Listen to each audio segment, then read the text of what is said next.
Hello, everyone. Welcome to the MudRoom, our weekly free and live uncommon sense parenting class. How's everybody today? I am so glad to be back with you. Last week, I just completely lost my voice. I don't know if that's ever happened to anybody else. When you have a big anxiety attack and your voice just disappears. It happens to me whenever I have what I would consider a big anxiety attack. And I had one after finding out that there was a case of COVID at my kid's school, which I found kind of strange because logically I knew that my kids aren't in school, so it's not like they were exposed or anything, but anxiety isn't rational. And it just kind of hit me hard. On that note, how is everybody holding up? Americans, we are holding our breath. We're a bit disappointed about how close it is, not gonna lie. So, taking a deep breath and praying for a good outcome up here in Canada. How was Halloween? I know for a lot of us, it was quite different. My kids actually seemed to prefer it somehow. I guess Halloween can be kind of miserable in Canada. It's cold. There's quite often a bit of snow on the ground. So you've got to kind of shove your costume over some splash pants at best. At worst, it's got to fit over your whole freaking snowsuit. So while we do it, it's not nearly as enjoyable as it is for those of you in the South. I remember one year when I was a teenager, I had this golden era movie star costume that I was wearing, and it had the big hat and the big faux fur coat and big long black gloves, and it was pouring rain and it was so cold, and my best friend and I had this really significant route that we would take, and at the end of the night I was just drenched. It took both my mom and my dad to wring the coat out, just soaked. And I vividly remember sitting in a hot bath eating candy afterwards. So my boys weren't mad about the lack of trick-or-treating. We did a candy hunt indoors and they thought it was great.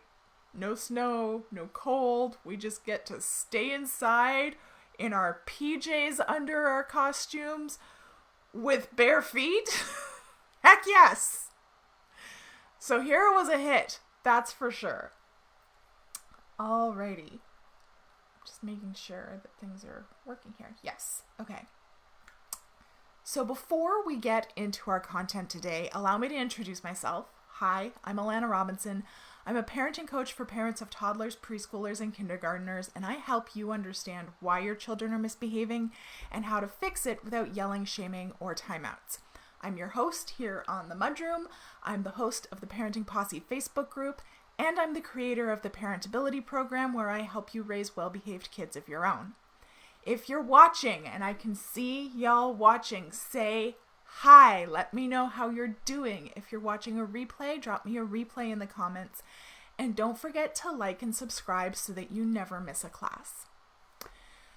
So, over a year ago, I had to unfortunately ban car seat posts from the Parenting Posse, which really sucked because among my other qualifications, I'm also a child passenger safety technician, and I'm certified by the Child Passenger Safety Association of Canada, also known as CPSAC. For those of you that live local to me, I'm pretty much the only local CPST available, and I enjoy doing it. It gets me out of my office, it gets me actually interacting face-to-face with parents and kids in real life, which is something that I don't get to do a whole lot of as my role of parenting coach, especially over the last 8 months, because what I do generally get are speaking engagements and professional development workshops, and pretty much every single one that I had booked for 2020 either got postponed indefinitely or it got turned virtual. And it gets kind of lonely up in here. So I do enjoy being able to help my local community by ensuring that they have their car seats installed properly. In 2019, I did over 700 car seat checks. This year has been significantly less than that, unfortunately, It just is what it is. And yet I get a lot of emails that say, I know that we can't ask car seat advice in the Parenting Posse, but I need help picking a car seat. So I thought that I'd dedicate a week of the MudRoom to going over the basics of choosing a car seat for your kids. I know it can feel super overwhelming, and this is by no means a replacement for checking in with a car seat technician, especially if you have a 3-across situation or any kind of special need. But so many parents don't know anything about choosing a car seat, and I think it's important for everyone's safety that I give you the basics. Note that I'm going to be talking specifically about car seats in North America here. Britain, Europe, Australia, New Zealand, y'all have different standards and statistics and rules. A lot of the basics still do apply though. However, I'm certified in Canada. Almost all Canadian car seats have an American equivalent, and obviously we have the same cars that are sold in Canada and the US. So there's a lot of information that's just going to be very general to North America. Hey Vivian! Nice to see you here. Okay, so first things first. Not all car seats fit in all cars. Okay? There are hundreds of models of car seats on the market, and there are thousands of trim levels of each car. There is no way that every car seat will install in every car. And there are many combinations that are just completely incompatible, meaning that there is no way to safely install that car seat in that car. So I urge you, before buying a new car seat, that you check in with a car seat tech that is local to you and ask if the model of seat that you're looking to purchase is actually compatible with your vehicle. Most techs will do this for free, even those of us that charge for installation services, because this is really important. You don't want to spend your hard-earned money on a seat that won't safely install in your car because it's useless in that scenario. And you don't want to risk your precious child in a car seat that isn't properly installed. SIPSAC has a Find a Tech map on their website. Safe Kids Worldwide has a Find a Tech map on their website. Safe Kids is who certifies in the US. There are Facebook groups run by car seat technicians in Canada and the US. And I have some of each of those in the recommended groups section in the Posse. Ask a tech about compatibility. Please, I beg you. It really, really sucks when I have a family show up. They just got their car seat. They've done away with the box. They don't have the receipt anymore. And I'm like, oh, this seat is incompatible with your car. It really, really sucks. So please, please make sure, point number 1, your car seat is actually compatible with your car. And compatible in the seating position that you want to put it in. There are a few tricky cars out there where a seat will only install like behind the driver or only in the middle row of some vans, okay? So make sure that especially if you've got 2 or 3 car seats in your car already, the car seat that you want to add is compatible with the car and in the seating position that you want to put it in. Second, not all car seats fit all kids. Some seats are designed to best accommodate tall, thin children. Others are designed to best accommodate short, stocky children.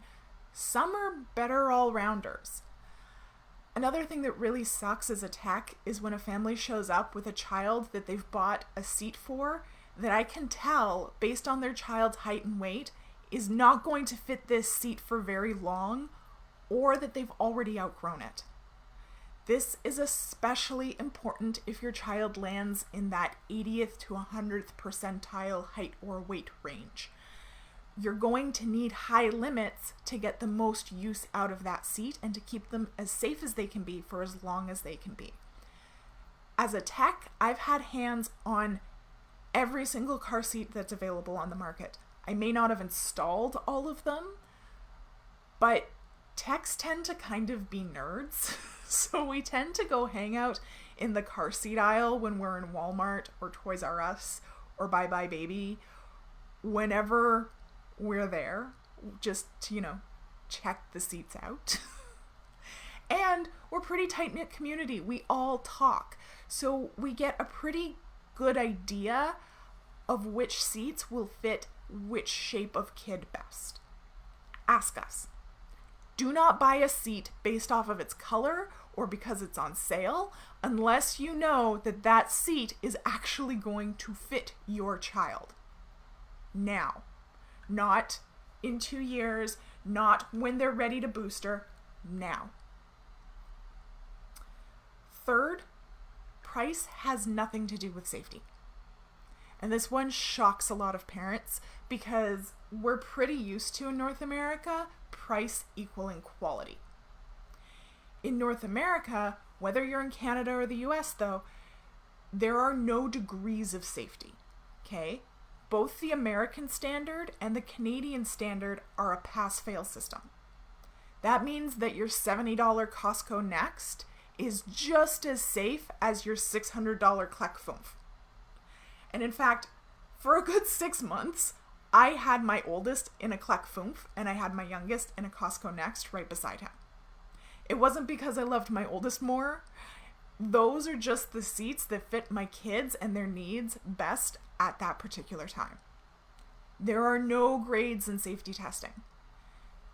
Yes, Consumer Reports does grade seats, but their test is nothing like the actual safety standard, so it's not actually an accurate measure. You can safely disregard them. What matters is the safety standard in your country. The difference between the $600 seat and the $70 seat are bells and whistles. So the Kleck has harness covers, and it has the world's smoothest tightening mechanism, and it sits higher, and it has this fancy stain-proof fabric that has an eco-safe flame retardant on it. It installs easier. It has rigid UAS and these fancy easy-to-use lock-offs. It's the Gucci seat. The Next is just as safe. The Next has a harness that needs a little bit more fiddling with to tighten correctly, and it doesn't have crash-tested harness covers that come in the box, and it doesn't sit up high, and it doesn't have a very large recline angle. It has the basic UAS strap, or in the States you call it a latch strap, with the basic run-of-the-mill black hooks. It's kind of a pain to install. But just like clothes, the Walmart t-shirt is going to cover your bits just as effectively as the Gucci t-shirt. The Gucci t-shirt just has, fancy fabric and is tailored better. They both do the job as long as they're both installed correctly. What you're paying for is perks and convenience with a higher priced seat. So if you can't afford the $600 seat or the $300 seat, don't feel guilty. Do not put yourself in debt to buy the most expensive seat because you think that you're putting a price on your child's safety. You're not. Buy the seat that fits your car, your child, and your budget. Okay? Fourth, buy the seat that meets your needs now. So many parents get all caught up in these marketing gimmicks like 3-in-1, the last car seat you'll ever need. I hate to break it to you, but that doesn't exist. Have you ever heard the adage, jack of all trades, master of none? That applies here. It is highly unlikely that your 3-in-1 car seat is going to fit your child from birth to booster, because each mode is going to have its limitations, and kids don't growth spurt on a nice predictable cycle, and to the same degree.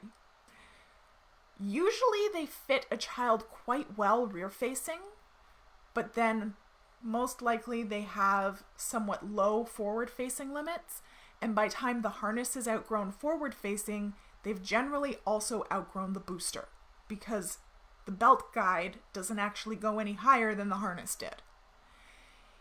If you're going to get 3 months out of the booster mode, is that really worth paying an extra $150 to $200 for? I also know that most convertible seats have a 6 to 10 year expiry on them, but the chances of you going a decade without getting into a crash or otherwise compromising the seat are basically slim to none.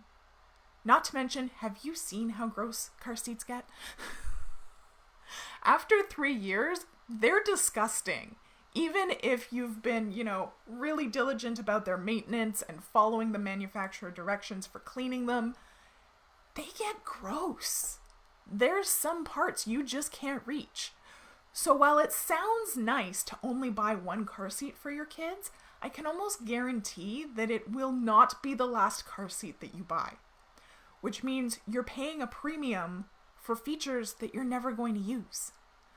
Buy the car seat that fits your kid now, even if that means that you have to buy a cheaper seat, because remember, all seats on the market pass the same test.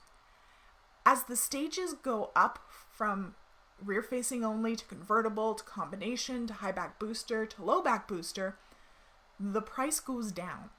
Boosters are cheap. You can get a really decent booster for $40. In the States, probably like $20 or $15. Yes, you can get Gucci boosters too, but some of the boosters that fit the most kids and the most cars the best are in that like $40 to $60 range. A booster mode is not worth paying an extra $150 for. Buy the seat that is going to fit your child in the mode that they're in now the best and the longest, because moving up a mode isn't a milestone. We want to keep them where they're at as long as possible. Every time they move up a stage, think of it as taking away a layer of safety, right? So we want to keep them where they are for as long as humanly possible and then move them up. So what should you look for in a car seat? 1, height and weight limits that are in line with your child's growth chart. Go online, you can download a WHO growth chart for free off the internet, mark where your child is now height and weight wise, and then follow that growth curve line and note where they're going to be when they're about 4 years old. Those are the rear facing limits that you're looking for. So for a 50th percentile child, that's around 40 pounds and 40 inches. And there are tons of seats on the market that have 40 pounds and 40 inches as their rear facing limits. Up until age 2, rear facing is 500 times safer. After age 2, the margin of safer gets smaller with each passing year, but it's still safer until about age 6. And we don't have many seats that will fit an average sized child to age 6. I think there's really only 2 on the market. But most will fit an average sized child to age 4. So aim for that. Forward facing, same deal. Mark where your child is now, then follow that growth curve to around the age of 6 or 7. Most children are not mature enough to be boosted until late age 6, age 7. Once you remove them out of a harness, the responsibility for their safety in the car is being transferred from you to them. They now have to be able to sit up straight at all times, even when they're asleep, to keep that seatbelt in position. So again, not a milestone, a reduction in safety. You don't want to be forced to move them to a booster before you feel that they're actually developmentally ready to handle that responsibility. My oldest is going to be 7 in 2 weeks. He's still very much in a harness. We are booster training him. He does have one. He uses it mainly for short rides around town. We're not doing a whole lot of that right now just because there's nowhere really to go. But we do have it. But on the highway, or even if we're doing like a 40+ minute drive, he's harnessed still. And he's going to be harnessed for a while because he's on the shorter side and he's a boy. He's busy. He, talks to himself when he's in the car and he plays Legos and he's not still and he's just not developmentally ready to have the only thing keeping him safe, a belt that retracts and moves with him. Boosters are for big kids. It's okay to keep your child in a harness for as long as you feel that they need to be in a harness. MJ, hey! She says, yes, I wish I met you before I bought that very first car seat. I wouldn't have wasted my time and money. Yeah. And this is why people hate car seats, because they feel like they're a big time and money suck. And CPSTs, we're such nerds. We just talk about this stuff all the time. We've got groups where we just chat amongst ourselves. And when you've installed over 700 car seats, you start to just kind of get a feel of what works and what doesn't. So use us. That's why we're here. For big kids, you want to make sure that the seatbelt is hitting them on their hard spots. So low on their pubic bone or upper thighs and on their collarbone. Okay? Not all up in their neck or falling off their shoulder. Use the belt guides. They're not optional. You also want to make sure that the belt retracts through the belt guides smoothly. So you can test this by getting your kid all buckled in, putting the belt through the belt guide, and then having them lean forward and lean back. And make sure that when they lean back, the belt goes back into the retractor without bunching. There are certain cars, the Dodge Caravan comes to mind, that are known for having difficulty with this. So it's imperative that it works correctly because you're relying on that emergency locking retractor to engage in a crash. And if the belt doesn't retract smoothly, it's not going to engage. So make sure, do the test, take it out to your car. Most places, I don't think Walmart lets you do it, but Toys R Us, Bye Bye Baby, those more kind of boutique stores, they tend to have demos that they will let you go out, sit on your car seat, buckle your kid into, and do the test to make sure that it's going to work for you. Okay, those are the very basics. I'm just scratching the surface here. Did you learn something today? I could literally talk about this for hours, and I do. But I wanted to just get the bare bones information out there because I care about your kids. Even though I've probably never met you and I've definitely never met them. I care about your kids and I want them to be safe. And I don't want you wasting your money or your time. Car seats aren't cheap. They're an investment. And I want to make sure that you're making a sound investment. I'm not going to be answering specific questions about individual car seats or car seat situations. As I said, the best place to get those answered is your local techs or car seat specific Facebook groups. This episode is not a license to start asking car seat questions in the posse again. Our mods aren't CPSTs. Well, Josh is, but Josh and I are the only ones who are CPSTs. Everybody else isn't.